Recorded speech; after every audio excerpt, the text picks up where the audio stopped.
The age of the electric hot hatch is here. We've already had cars like the Hyundai Ioniq 5N, the Alpine A290 and the Abarth 600e. Now there's a contender from Spain. My name is Jake, you're watching Car, and this is the new Cupra Raval.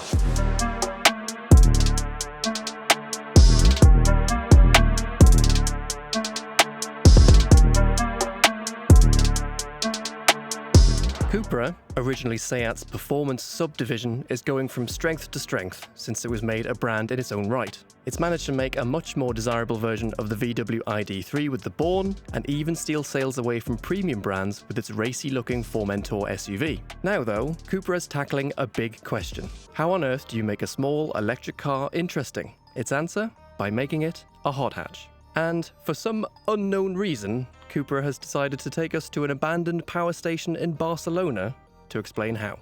Now, the overall look hasn't changed too much from the Raval concept that we saw a couple of years ago, and when we even saw that car that was camouflaged at the Munich Motor Show in 2025. So you've got some very classic Cupra details like these little triangular DRLs in the headlights, for example. You've got fairly wild-looking wheel designs. You've got matte paints that are an option.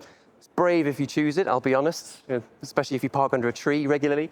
Cupra says it's designed or inspired by racing helmets. I'm not really sure I'm saying that, to be honest, but it's a pretty aggressive looking thing. You've got pop-out door handles. For a car of this size, that's quite rare to find. Quite sort of aggressive looking spoiler at the back, but it's quite a sporty looking thing. Which feels about right, given this is coming from the Spanish arm of the VW group. SEATs and then Cupras have always been more dramatically designed than their Volkswagen or Skoda counterparts. Cupra aims to make things that little bit wilder with details like its paint options. As well as this matte colour nicknamed manganese, there's an option called plasma, an iridescent paint job that shimmers and shifts in colour when viewed at different angles and in different light. Cupra is also continuing SEAT's tradition of naming all of its cars after things and places in and around Spain. So the Raval is based on El Raval. It's a neighbourhood within Barcelona that's known for nightclubs, theatres, street art, all that kind of stuff.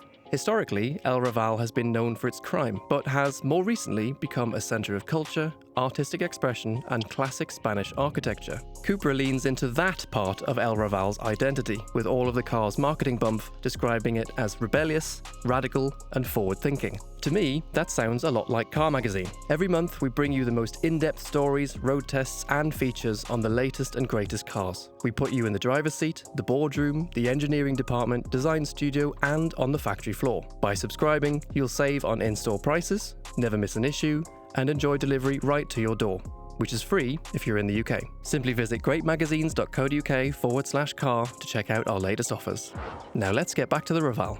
Cupra is clearly intending for the Raval to be a rival to entry-level versions of electric super minis like the Renault 5, all the way up to properly sporty electric hot hatches. To that end, your options start with a base core version that has a teeny-weeny 114 brake horsepower electric motor. There are V1 and V2 versions that offer more power, and there are two battery choices, a 37 kWh lithium iron phosphate battery for the lower powered versions, and a 52 kWh nickel manganese cobalt pack for the more potent ones. The tastiest version, though, is this one. This is the Raval VZ. Now, VZ means veloz in Spanish, which is literally speed, and it's the name that's applied to all of Cupra's sportiest models. So you've got the Born VZ, which is basically Cupra's version of the ID.3 GTX, and there's the Tavascan VZ, and also the Formentor VZ5 with that amazing Audi 5-cylinder.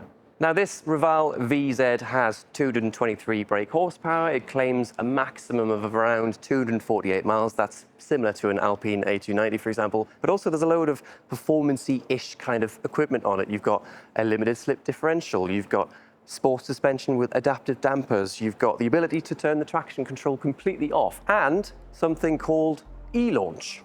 E-launch is basically a launch control sequence. Cupra says it, quote, delivers a race start sensation through a coordinated sequence of immersive lighting, cockpit animation, and dedicated interior sound ceremony. Whatever that means. Well, basically, a load of lights and sounds make the car come alive as you sprint from a standstill, something we actually saw first via Cupra's Tindea concept in 2025. Now, inside it's kind of familiar Cupra, really. There's lots of different coloured materials. You've got even things like sort of snakeskin-like plastic panels and all that sort of slightly squishy, foamy stuff. There's a high center console with your cup holders and a little bit of storage underneath. Familiar Leon and Tavascan steering wheel, few VW ID switches if you look hard enough. And if you go for the VZ Extreme, which is the top spec version, you get these quite serious, thickly bolstered cup seats. They're quite good, actually. Cupra says the interior is filled with recycled materials, including those 3D printed, patterned door inserts, and the cup seat fabric is heavily inspired by the breathable Flyknit material used by the likes of Nike for its running trainers. Now the screen is pretty familiar to what you've seen in Cupra models before. It's the same sort of slightly swipey, there's loads of apps and this, that, and the other. You've got climate controls. Yes, unfortunately they are touchscreen. There's no physical bits and bobs down here, but there are a couple of specialties that the Raval gets. There's this fairly elaborate ambient lighting system, which even includes the bar that runs across the top, and you've got sort of slightly wacky looking modes, electrified, plasma, and all animates, and it'll even animate depending on the drive mode you're in as well. That ambient lighting also extends to the door inserts, which are fitted with projectors that beam those coloured patterns onto the panels. As well as that, you've also got an increased number of apps, including things like YouTube, so I could even watch myself while I'm charging. Now the platform underneath is MEB+. That's VW Group's small electric car platform that's front-wheel drive only and with right-sized batteries. It's designed to keep costs down, and it'll be used across Volkswagen, Skoda, Seat eventually, and Cupra.